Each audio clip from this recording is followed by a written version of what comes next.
he didn't die. You know, We still got product to move here, motherfucker. We still got some product to move here, and we got prostates to help out. And God damn it, do you see the thing I put on there that Mick Foley follows us on Twitter? no. Yeah, Mick Foley, WWE superstar, 1.9 million Twitter followers. Yeah. He follows 3,100 accounts, and ours is one of them. I was very surprised and happy. What do you think about Amber lying about why he got banned from Twitter? Well, I'm going to address that when I see him at the Super Bowl party in 13 days. Yeah, where is that Super Bowl party going to be? In my pants, apparently. We're gonna do a Zoom party. No, you bring all the food over and then leave. Okay. Oh yeah, I could just drop the appetizers off at the door and then we'll Zoom and we'll see how good everything tasted. That's a good thought. I like that.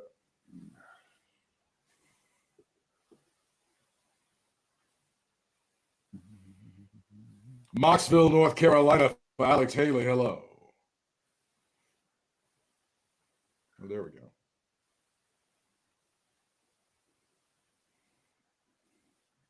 Moxville, North Carolina. Yeah, there it is.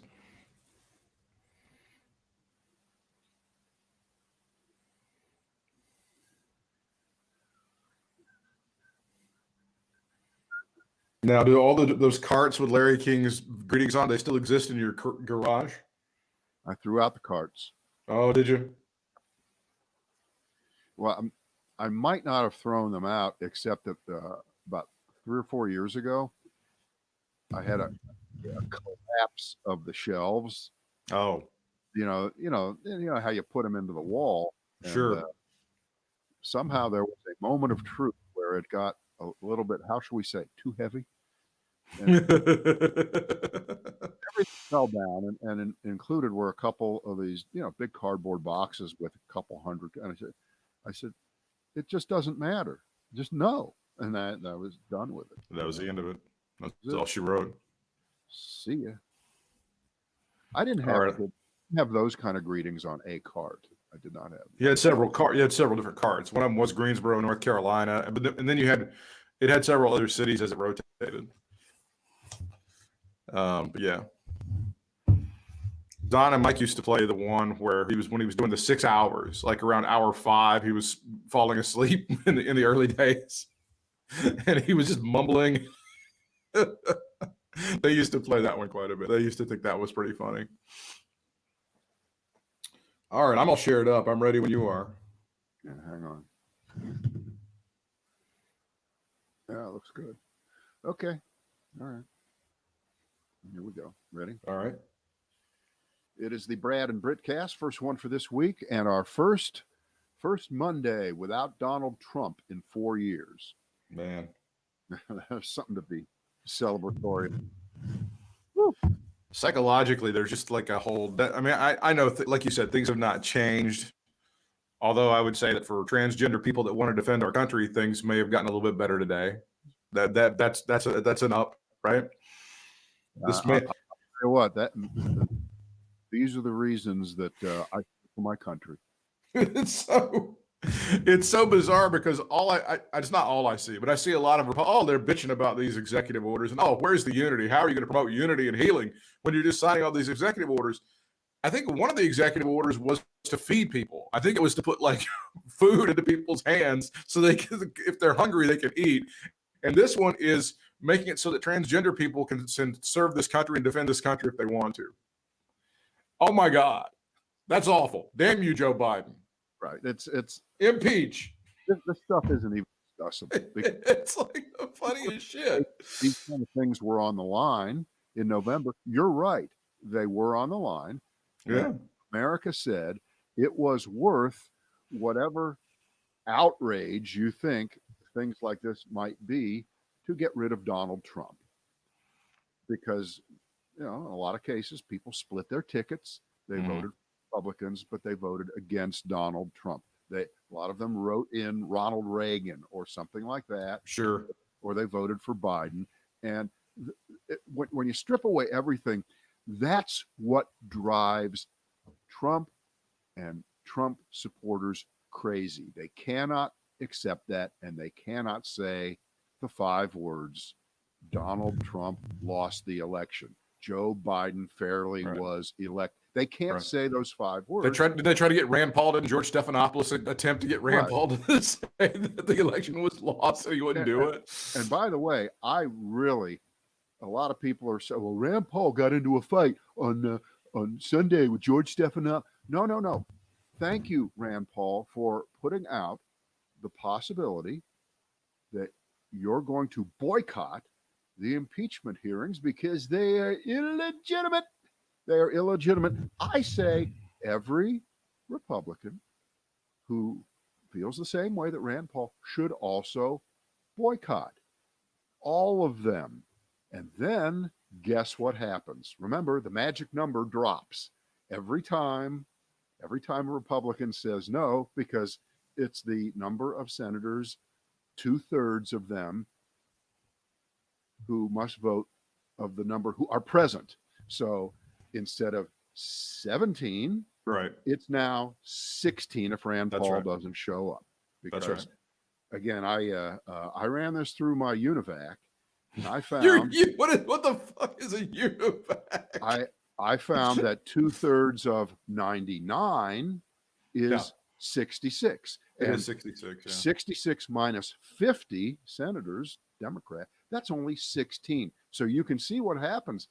That's a great way for the passive aggressive parts of the Republican senatorial group to vote to get rid of Trump without saying that they're doing so and pretending that they are upholding the Constitution and refusing to be a part of another hoax, another scam, another sham, which is the impeachment conviction part of the process over in the Senate, the trial in the Senate. Or, as you're hearing over and over and over again after all this time, after a process a year ago, they still talk about impeachment as if it's one thing.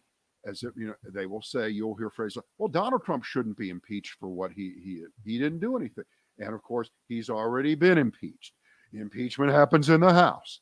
Right. Impeachment is the investigative, bring forth the evidence part of the process. The Senate holds a trial and votes to convict or acquit. But the word impeach, they can't get rid of it. They can't say it right. And so that helps confuse the issue, doesn't it? It does. It really helps.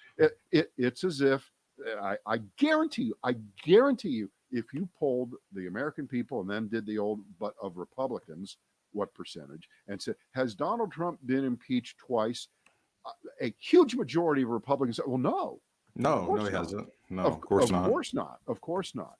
And that, of course, is helpful to Trump and Republicans and the excusers and the collaborators like Rand Paul.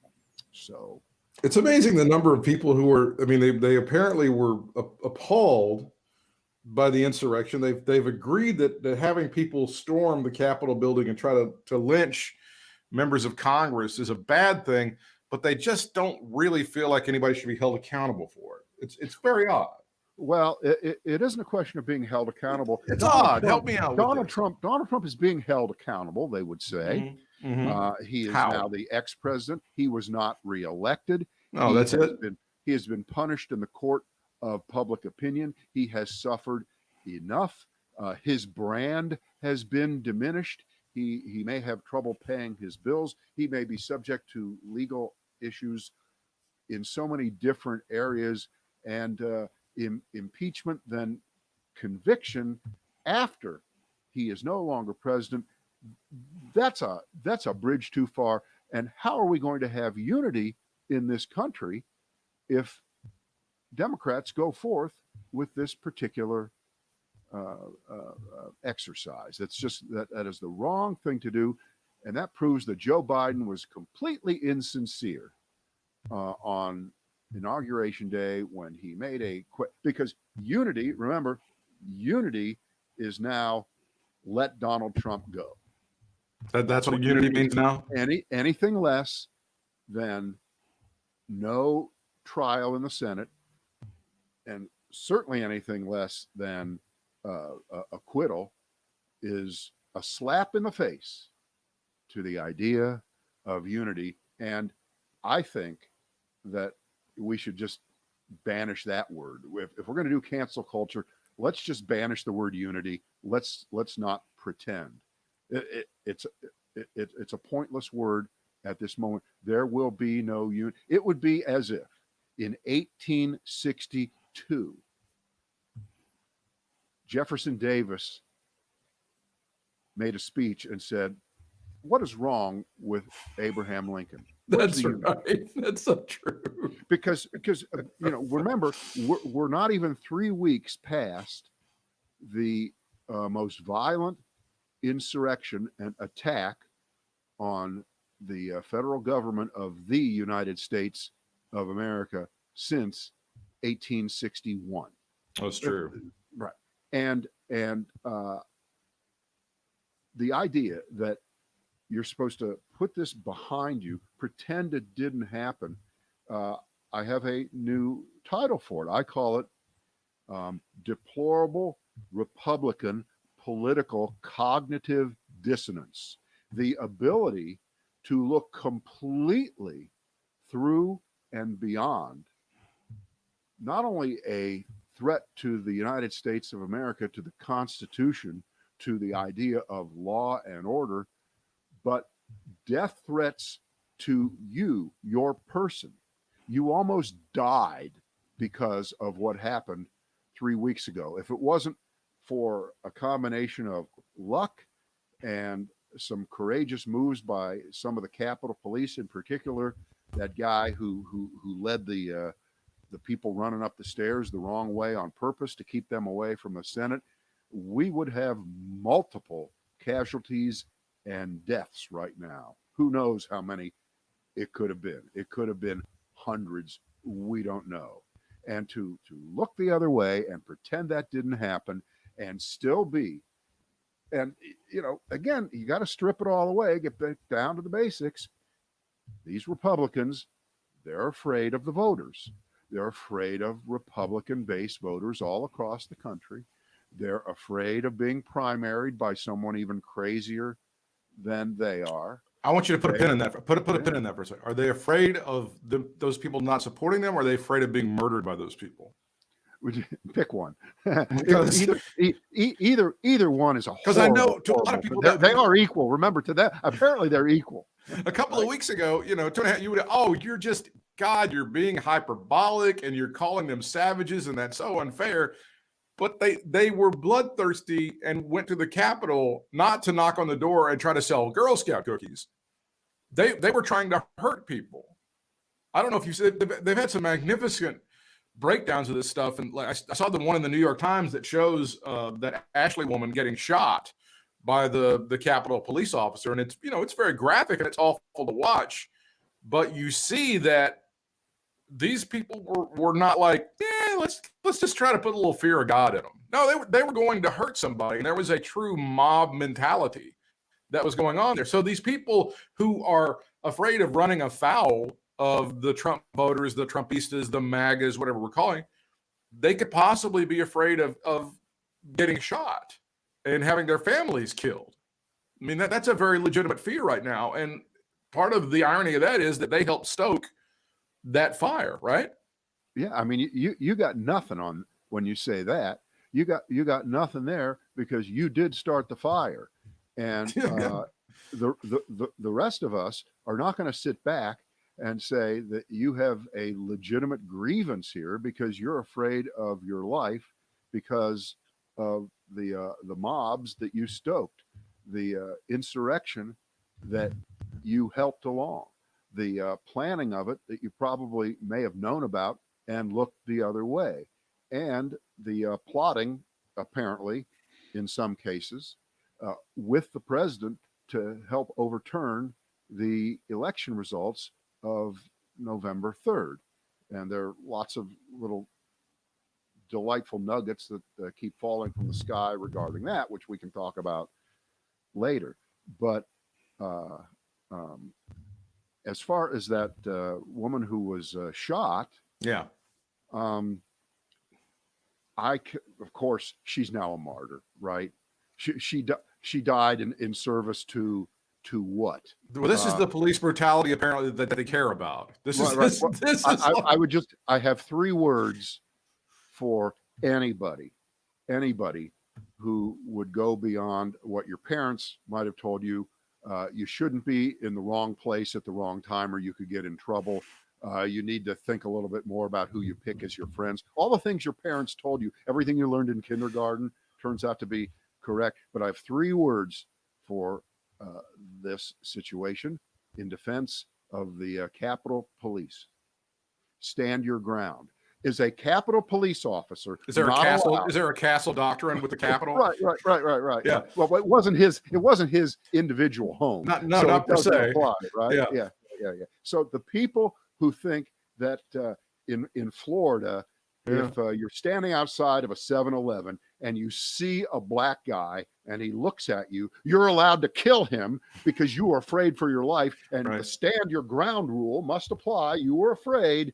This police officer, completely surrounded and in the middle of a bloodthirsty mob of hooligans, when he showed great restraint until the very, very last moment, until there was just nothing left, and he shoots he needs to be held accountable, right? This is the one cop in America that needs to be held accountable. This is police brutality. This is what he did. That. I love that. Yeah. The guy with the his knee on the neck of the guy last year. I don't give a shit about that. But this is. And I saw that there was one guy that got arrested. He's from here in Central North Carolina, and his dad was like, I don't think he was there. I mean, he was there with him. He's probably over there running his mouth. That's what the dad said. And I thought, yeah, I don't know if that's going to work for you as a defense. I can sort of appreciate, okay, I'm going to give everybody the benefit of the doubt that when you're out there and you're listening to the speech and they're like, go, and you're out on the grounds and you're like, yeah, fuck these guys. Yeah, Donald Trump got screwed. But by the time that you have enough gray matter to process going through the motions of walking to the Capitol, walking up the steps, busting out windows, at that point, you've had plenty of time to go, I don't know if this is a great idea. I think I may have taken this a little too far. No, I just can't go with you on that, you know? Well, it is easy for all of us to say that, but I don't think that you or I or many of you really can appreciate what happens when a mob feeds on itself. Possibly. When its strength grows with every word of urging by the leader. I just don't think we have any idea what that is like. I mean, it's one thing to be a completely crazy football fan and dress up. Oh, I'll just pick a team of crazy fans. The Raiders, okay? The people that go to Raiders games. The most docile, innocuous fans in football. No, but okay, let's pick them as the craziest, and they dress up and but there is a big gap between that and what you saw 3 weeks ago. Like, okay, if they decide, if the Raiders fans decided, we're going to fly to Tampa and we're going to go to Tom Brady's house and we're going to lynch him. And by the time you've had time to get on the flight, fly across the country, get an Uber or a cab, line up outside of his, you've had some time to think, I don't know if we want to go that far. I just don't, I think we may have taken this just a tad too far, guys. Can we just go get an ice cream or maybe a Snickers or something? Right. Would that be possible?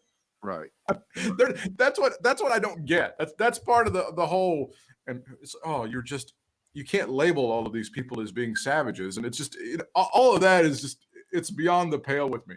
And I know I don't like to talk about what this guy does because he's out of our lives, but I love this story. Many once loyal members of Mar-a-Lago are leaving because they no longer want to have any connection to former President Trump, according to the author of the definitive book about the resort. Did you see this story? You mean the people that work there, the workers? The members are taking a pout. Yeah, sure. This is a guy, Lawrence Lemur. He's a historian and author of Mar-a-Lago Inside the Gates of Power. It's a very dispirited place. He said members are not concerned about politics, and they said the food is no good.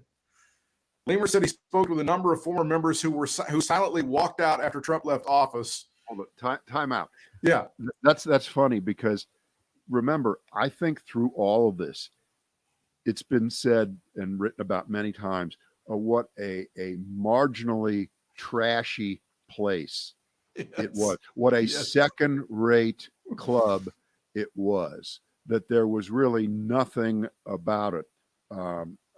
You know, I spent a lot of time in South Florida, and I know the names of some of the better places, the better clubs. You know, the Boca Country Club, and there are a lot of places that are really well done, and the food is great. And I've had some of the great buffets on holidays at some of the nice hotels and all. Sure. And I can assure you that Mar-a-Lago, if you read what people were saying all those years, so these people stayed there because it kept them close. They were special. They had access to Trump. They had their pictures taken with him, and all those kind of things. And now they're done. They're checked out. There are other places that they can go to in Florida. There's not one bit of surprise in that story. Well, I think the last piece it allows us to say, "You moron, we told you so." Yeah, well, I think the last piece of it was when he bailed on their big New Year's Eve celebration. Remember, he flew back to D.C., so he had to do some planning on the insurrection. And they were left with Vanilla Ice and I think Rudy. I think Rudy was like the part of their entertainment. They got to shake hands with him, and they, of course, spent a lot of money. The big news, of course, about the former mayor of New York, Rudolph Giuliani, is that unfortunately he is now facing a $1.3 billion defamation suit from Dominion. Right. And isn't this sad? Have you given money to his defense fund? Because I've only got so much money. I know. You and I both got the $600 a few weeks ago, right? Exactly. So here's what I think we should do. I think we should split that money because we don't need it to live on. Okay? Oh no, I'm great. We don't need it to live on. No, so I think we should get $300 over here. All right, $300 to Rudy and $300 to the Sarah Sanders for governor campaign. You know, there's that, but I also feel like the Trump library is going to need my cash too. So I'm really kind of. Did you see that there was a great story? I don't think there's going to be one. I don't even think it's going to happen. Well, here's the thing that they said about that, and this was in a Politico story, and they said, well, he doesn't have to have what this asshole is going to do is going to be so off the charts. He's going to have like an amusement park kind of casino situation and call it a library or call it like the Donald Trump Center or some shit like that. And of course, the whole idea of that will be to once again shake down the morons for whatever quarters are left in their pockets. Well, but I think there are strict rules. If you go through the National Archives, yes. If you do it the way that Obama did it, there's not. Right. Well, I mean, he will slap. And again, this asshole will slap anything on the side of a 7-Eleven and call it a library. I understand that, and there are failed presidents who, Herbert Hoover has a library. Correct. Everybody's been able, but they've done it correctly. Yep. And I believe, maybe you've read more about this than I have, but I believe the rules are that the money must be privately raised before you can move into the area of having some kind of governmental association with it. And I don't want to say that at some point they're going to stop giving this guy money because we know, okay, I'm sorry I said that. They just can't, right? I understand it. It's not possible. But when you see the withdrawal of much of corporate America from giving money, particularly to Republican candidates, certainly they're not going to give any money anymore to Trump. Banks, the ones that were left, they've all checked out now, right? Right. So he cannot depend on any corporate donations. I wouldn't put it past him. I think your idea that he would build some kind of a half-ass casino, amusement park, family bullshit kind of thing. It's south of the border with slot machines. Oh yeah, no, something completely. like that. Yeah. By the way, Pedro says no fucking way, Jose. It'll be some jackass. It'll be like Branson or something, or Myrtle Beach or some shit like that. That's where they'll have it. I think it's more likely that if you're going to scam people, Trump likes to do it at minimal cost to himself at all. And now the greatest way really to scam people is virtually. So I think he could announce tomorrow he's setting up a virtual Trump library. Okay. Now, I don't even know what that means because it doesn't mean anything. Yeah. But it could get defined, it could get defended, it could be explained by the people who explain the indefensible. And just for $10 a month, the $10 you were giving to the dogs in the shelter, the $10 you were giving to the St. Jude children, send it to Donald Trump for his all, they could put together a commercial with real sappy music, just like those commercials that you see all the time. With Sarah McLachlan doing this shit. have a dying dog. Yeah. This dying dog represents how America was dying under Donald Trump's leadership. Won't you give? There so many things have happened over the weekend, including that story about how we tried to get Jeff Rosen to resign at the Justice Department and put in a guy who would actually try to look into some of the bullshit claims about election fraud. And when he posed this to some of the leadership at the Justice Department, they said, "Well, what do you think of that?" They went, "Oh, we're all resigning. Every one of us is headed out the door if you pull that shit." So then he decided, I don't want to do that. All right. This is an article of impeachment by itself. Okay. Of course it is. But wait, there's more. There's more. That was followed up 15, 20 hours later by the same reporters at the New York Times, breaking the story that total piece of shit congressman from Pennsylvania, that backbench horse-faced moron, was the go-between to alert Trump to the fact that there might be a guy in the Justice Department that he could tap to do the dirty work. I saw that. Yeah, we have a true believer that we've got a true believer that you can just go ahead and get this guy, and he'll do your dirty work for him. To me, that just extends the idea of a government coup from within, of insurrection and insubordination from within, traitorous activity, seditious activity from within the Republican Party. The Republican Party, at least for now, to me, is the anti-American party.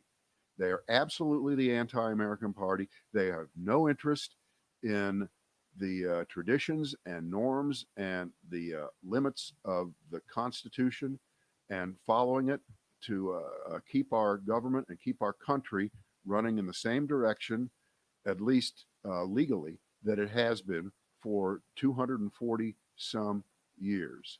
And it starts with voter suppression. It ends with voter suppression, because everything in between is all about making sure they stay in power by any means necessary. A phrase that they didn't think of, but I'm sure they'd be happy to expropriate that. It used to be a seditious phrase to many of them. Was that Malcolm X who? I think that was, by any means necessary. That was the name of his book. And so I'm sure they'll say, if Malcolm X was alive today, he'd be a member of the Tea Party and a Republican. That's exactly like the evolution of MLK. MLK was a communist, and somewhere in the past 15 years, MLK became a Republican. They'd all be Trumpers today, right? They'd all be Trumpers, of course. Martin Luther King Jr. would have been having dinner at the White House and enjoying Medgar Evers. The four girls that were blown up in the church in Birmingham, they'd love Trump if they were alive. Right? It's true. They would all be absolutely. Emmett Till would have been huge Trump supporter. There's no question about it. Sure, no question about it. No, if Abe Lincoln was alive today, he'd be running alongside. He'd love Trump. It just blows my mind, because I heard this for so long, and obviously I never was on a planet where I drew air, the same air as Dr. King. But I would hear all of these Republicans call him a communist. He had these communist. The name Dr. Martin Luther King Jr. wouldn't come out of their mouths without the word communist. It was like subject verb communist, right? Well, and then sometime this century, he became a Republican. It's very, very strange, isn't it? Well, it's interesting because there's a lot of room for truth and honesty about Martin Luther King that really doesn't get told on his birthday or during Black History Month or any of that time. And you probably know this, but in the last 2 or 3 years, and I do recall this actually, because I was breathing then, and I was paying attention. Martin Luther King had kind of receded into the background. Correct. He was not a very popular figure Right. widely at all, and he did not have the best relationship for the last few years, certainly with President Johnson, because once you got to 2 or 3 years after the passage of the civil rights legislation, Yeah. and then you had riots in Los Angeles and all Yeah. over the country in '67. Yeah. The Martin Luther King was thought of as a radical by a lot of people, and not just by conservatives, but liberal America. Much of liberal America had decided we're going to move on. And you can have that conversation honestly, but you can't have it to the point where you want to revise what Martin Luther King's basic precepts were to turn them into modern republicanism. They're not. Isn't that odd? They're just not. Isn't that odd? Because isn't that kind of the same thing that happened to Jackie Robinson later in life? Is that people were kind of like, would you just shut up about the black stuff? Wasn't that what happened later in life after he left baseball and he became such a pioneer and stuff, and people were like celebrating him for a while, but then many years after, before his death, they were like, oh God, would you just shut up about the black stuff? Well, I can't talk about that because I'm not sure. Because I've heard this. If I remember correctly, he went more conservative in his later years. It was that. That's the reason. Maybe that was the division between him and like the younger guys in the movement. Yeah. That may have been what happened. But that doesn't diminish him, I don't think, in the least. I think what is the disservice is to pretend that people didn't change through their lives, that they were one way all the way through automatically, and we pick out the favorite part and we give them a holiday. We pick out the part, we put his number on our uniform on every player. That's what among people, again, because we just celebrated Dr. King's birthday. I mean, a lot of us did. Donald Trump did. He decided to bitch about stuff. That's what he decided to do on Dr. King's birthday. There are a lot of people who are walking around now and who were not alive when Dr. King was alive, and they would think, well, this guy must have been really popular and beloved. I mean, they have these streets named after him, and they have all this. Yeah, that's why. No, he was hated, and he was hated by a lot of people, and he was eventually murdered. And by the way, I don't hear anybody complaining. Why is he called a doctor? Did he deliver babies? That's children. How come he doesn't? How come? Well, I saw her playing with them dogs at the White House. Is she a veterinarian? I think this gives us a chance to do a slight pivot here, because I was thinking about Henry Aaron, who, by the way, who liked to be called Henry, not Hank. Okay. I believe he was called Hank Aaron a bit more because that was thought to be more friendly to white people. Of course, I'm sure that's what it Hank was. seemed less threatening, but okay. They start getting uppity and they don't want to be called the right name. That's what happens right there all the time. So Hank Aaron never got the Medal of Freedom. Okay. And I was thinking, how is that possible? How did Hank Aaron, and I'm not going to lay this 100% on Obama, but how did Barack Obama overlook Hank Aaron? I didn't expect Donald Trump to do so, although on the other hand, I might have expected Donald Trump to do so because he loved to make it appear as if he was doing something for the blacks. That's correct. That Barack Obama never did. Barack Obama never gave Hank Aaron the Medal of Freedom for showing the kind of restraint and class and ability to just take it and still perform at the highest level that it's ever been performed at in baseball. And all those stories about the months and years leading up to passing Babe Ruth, and what I found the death threats, the awful death threats. Right. And what amazed me even more is when Barry Bonds passed him, you didn't hear one bitch or whine or anything out of Hank Aaron. He congratulated him. Of course he didn't. And you know why? Think how smart that was. He knew that everyone else would make sure that everybody knew that Barry Bonds was a steroid-taking phony. Yeah, he knew it. And he didn't have to do anything. But Um, didn't we talk about this last week? Did we talk about this here where I said, boy, now for sure the Atlanta Braves are going to have to change their name. They could be the Hammers. The Hammers would be a great idea. I think that's an outstanding idea. Now it's a real thing. Have you seen the logo? Is it good? Oh my God! Well, they replaced what the Braves logo looks like. It's got a tomahawk through the word Braves, and they just changed it to a hammer, and it looks fantastic. Well, there you go. It looks great. There you go. That would be the finest thing that they could do. I remember hearing these stories when the Braves moved to Atlanta. I think their first year was 1966. I remember that there were they couldn't show him houses in certain parts of town.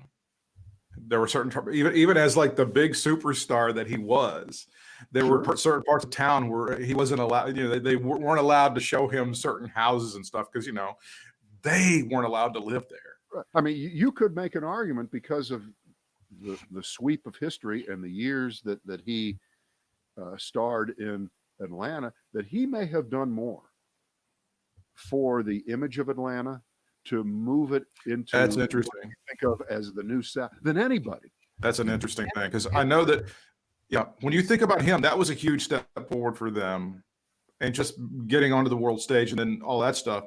And then I think the 1996 Olympics was a massive step forward for Atlanta. It starts projecting it into a huge international city. So those two things help propel it into the international massive city that it is today. Which of course is coincidental with the growth of the airport, because Atlanta wasn't the Atlanta airport 50 years ago. No, it wasn't like Chicago or New York, but along with what we're just talking about, they made the decision that we're gonna go all in, and Delta Airline. We all know the rest of the story. I think we should finish up today talking about Larry King here.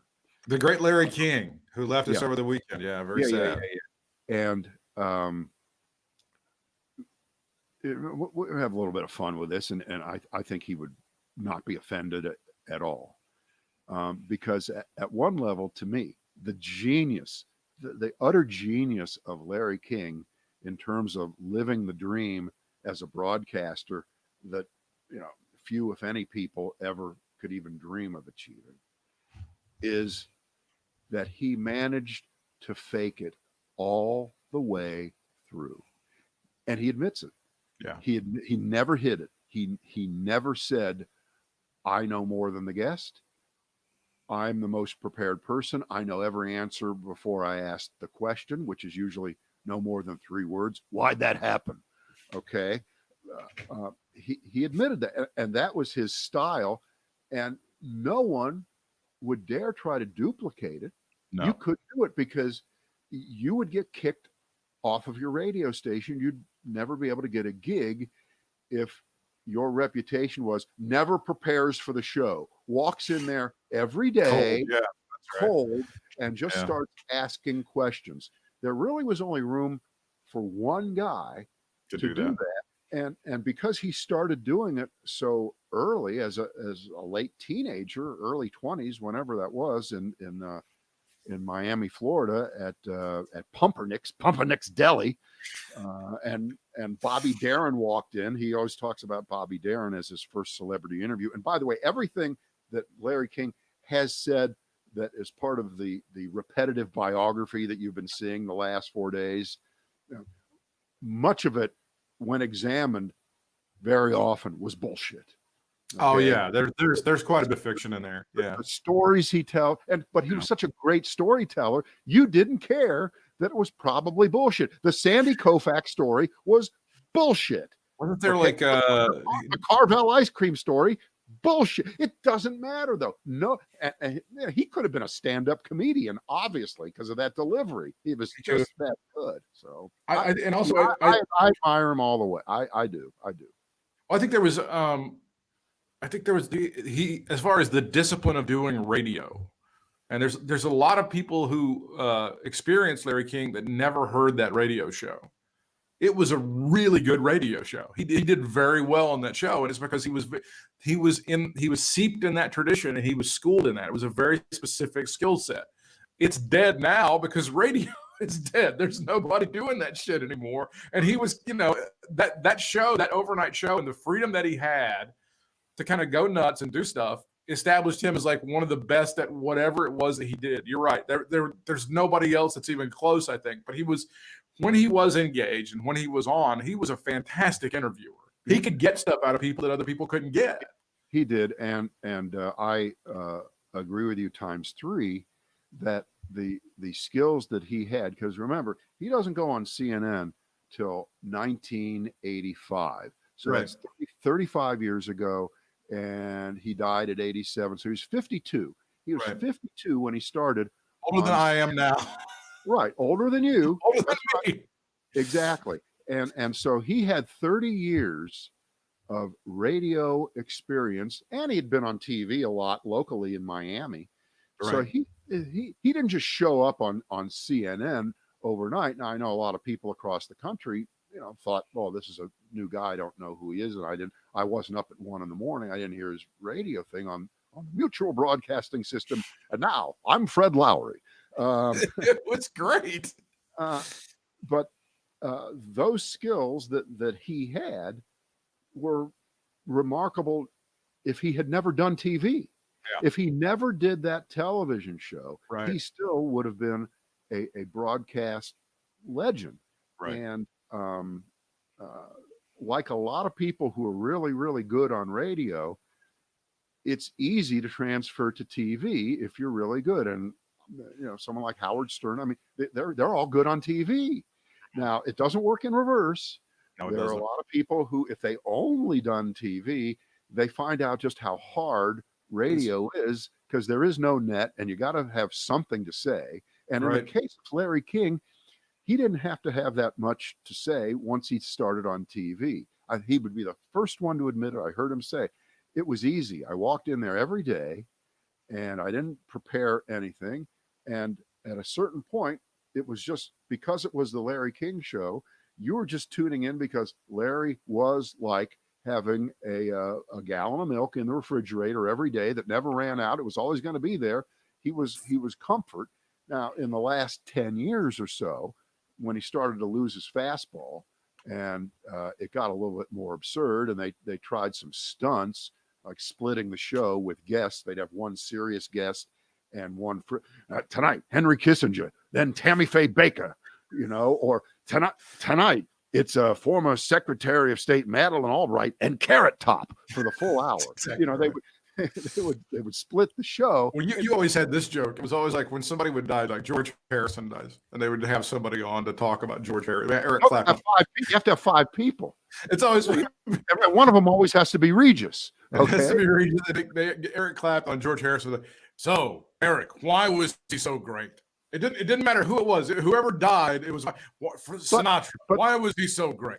Right, but the answer to why you're asking why did he do that is because it ended up usually being a good launching off point for people who felt comfortable that they weren't going to have something jammed down their throat. Correct. If they didn't say quote unquote the right thing. And in those last 10 years or so, as the environment changed in the country and the media environment got more intense with the partisan networks on the left and to the right of CNN. I don't want to name those networks. Don't you like that? I don't know what you're talking about. I still see it on TV. I still see him do that. Here's so-and-so. He stars on another network. They're still doing it. They're still doing it. They still do that. Fucking Carson used to do that like 45 years ago. He's on another network at Tuesdays at 9:00, and they would do shit like that. It's so funny. So, but I think you can see, based on the respect he is getting these past few days, that he got it done. And if you want to go by the old adage of a big part of success is just showing up. Well, he showed up. And he was there every day. And, well, I mean, there were so many different facets of it, because I actually read one of his books. I read Tell It to the King because I was bored one time, and it was a very engaging book with some good political stories and stuff, and some good insight, things like that. One of the great people will not remember this. This has been many, many years ago. The USA Today column. Remember how we used to make fun of the USA Today column? Well, but the you know what? Think about it. That was Twitter before Twitter. It was just an emptying. It would just be 30 random thoughts. Asparagus is bad, and I always thought it was. It's like the whole thing. Whatever happened to Big League Chew? And look out for the Orioles this year in the AL East. They could be tough. You know, Right. it would just be like that little ellipses in between all of them. Right? I haven't decided on Ginger or Marianne yet. I'm thinking. If there's a better looking woman over 60 than Angie Dickinson, I don't know who it is. Like, they would always do that shit and the books, and then and eventually, you have to say, as far as the infomercials and the live reads and stuff, he was really good at a live read. There were guys on the radio that I did not like who were excellent at, like Art Bell. I hated the Art Bell show. I never saw the appeal of that fucking show, but that guy did a monster live read. He would do 60 seconds, endorse a product, and you'd be like, that's the shit. I have to get what that is. And Larry King was very good at the live read. He was no Paul Harvey. Paul Harvey to me was the best at the live read that there's ever been. No, there's no question about it. I don't even know if there's a second place, but Paul Harvey was the very best. But Larry King was good at it too. He could sell you some shit. He was a very good salesman, right? Yeah. No doubt about it. And why was that? It's because he had all that experience and training as a guy on the radio in mostly Miami all those years before. I mean, he knew how to do it. It couldn't be taught. It wasn't taught. He just had it. He really did. I made Larry King laugh one time on Open Line America. It's Open Phone America. Whatever it was, Open Shit America. On Open Phone America, I'm listening to it. Of course, I'm in college. As all 19 and 20-year-olds, they're listening to AM radio at 1 o'clock in the morning. And I got on Open Phone America, and I can't remember what I was saying, but he goes, "Hey, what do you think of me?" And I go, I love you, Larry. I want to have your children. He goes, ha, ha, ha, ha, ha, ha. So I broke him on Open Phone America. Did you record it? Were you recording it? I don't have it at all. I have none of that shit. I don't have any of that stuff. But he was on the Brad and Britt radio show, and he was a hoot and a holler. He was, anytime you had him as a guest on anything, we had him on once. We did, and it was just, you just hang on. You just don't do shit, and you just interject when you can, and you just hang on for the ride. He was very entertaining, very funny guy, and he had, of course, a million different stories, and you could ask him about anything. What was our excuse to have him on? Was there a book or something? I can't remember. It was a book or a special. I think it was a book. I think is what it was. And then he came on, and it's the Brett. And he accused me of wanting your job to be the lead guy on the show and all that stuff. He did all of that shit. He did all of that stuff, and it was very, very funny. So yes, he's definitely going to be missed. And of course, they'll, especially at those Dodger games, to see him behind home plate, not see him anymore is going to be they'll have to have that cutout there forever, right? Yeah, of Larry King. But here, I do think you do have to split the idea that we're talking about him in this way, but in his real life, he was really a troubled guy. Oh, no question. Really, to be married all those times. I love women. I love women. They're just great. No, I love them, but don't get married to them. And he had a kid that he didn't know was his own kid till like the guy was 30, and then finally he acknowledged it, and they had a relationship. It worked out okay, but all these kind of really, really weird things. The money that he owed people. I was going to say, he owed money to people for 50 or 60 years in Miami and shit like that. Yeah. He couldn't step foot back in Dade County or something for a decade. Shit like that. There's like a mugshot of him floating around somewhere from Miami. It's great. Right. So, so with all the money and all the fame, I don't think he handled it well. No. He never did, because he had money and fame a long time ago. Right. And he never really did. He's a troubled guy. Yeah, he's kind of a troubled guy, but he'd be the first one to admit, and you can see all kinds of video of him saying this. The only thing that mattered to him, and I'll show it right now, is this thing. The microphone. The microphone. That's it. That's all that mattered to him. And okay, all right. Well, it served him well, but I think there's a lot of personal collateral damage along the way for doing business with Larry King on a personal level. I mean, when you're in these marriages that last a year, It's bad news. weird shit like that, it's or you marry the girl for the second time. On the other hand, I think he slept with Angie Dickinson. So I mean, that's a win. Yeah, it's a trade-off. But I'll tell you, I did do a lot of reading, and after his heart attack, I think when he was 57, he did set up the Larry King Cardiac Foundation. It was designed to help people that couldn't afford to get surgery. And sure enough, there it was, right after a piece, I think it was in the Daily Mail, where a person said, the only reason I'm alive today is because the Larry King Cardiac Foundation paid Well, there you go. surgery. So, on balance, are we all better off because there was a Larry King? Absolutely. Yeah. Absolutely. And I'm glad he was here. That's a 25-year chunk of broadcasting on TV. And then the years, before that on the radio, if you're old enough to remember that, if you were part of it. I happen to have started my first job in March of 77. Okay. Right? And early in 78 is when he started the Mutual show. Rolled it out. Right.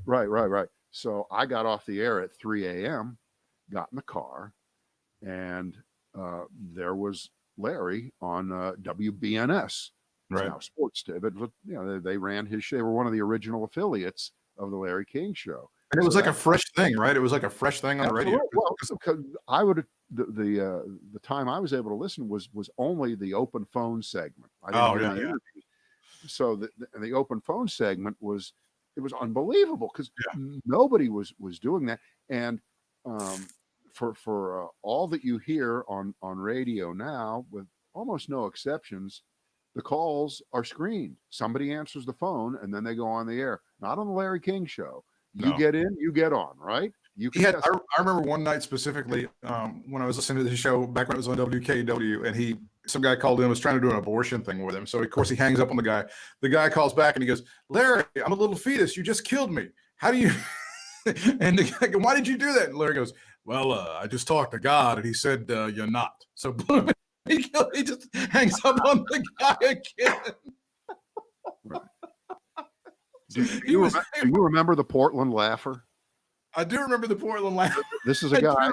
The guy you never heard his voice. He never spoke. And Larry would say, "Portland, hello," and you'd hear this guy laugh for about 20 seconds. He'd stop, and then Larry would say, "So, what do you think of the job that the president is doing right now?" And then you get 30 seconds of laughter, and that was the whole bit. That was the bit. Over and over. That was it. The Portland laugh. And it was of its time. It was of its moment, and the phrase "he will be missed." Yeah, we'll miss him. We'll miss the idea of. But if you got to experience it, like just you have to, you're never gonna. There's never gonna be anything like that again. Honestly, and I hate to say that to the younger people and stuff like that, but if you were listening back then and you were a part of that, there's not gonna be anything like that ever again. See, there are some TikTok moments, right? Yeah, that's a good point. I hadn't thought about that. 40 years from now, they'll still be talking about it. Good times.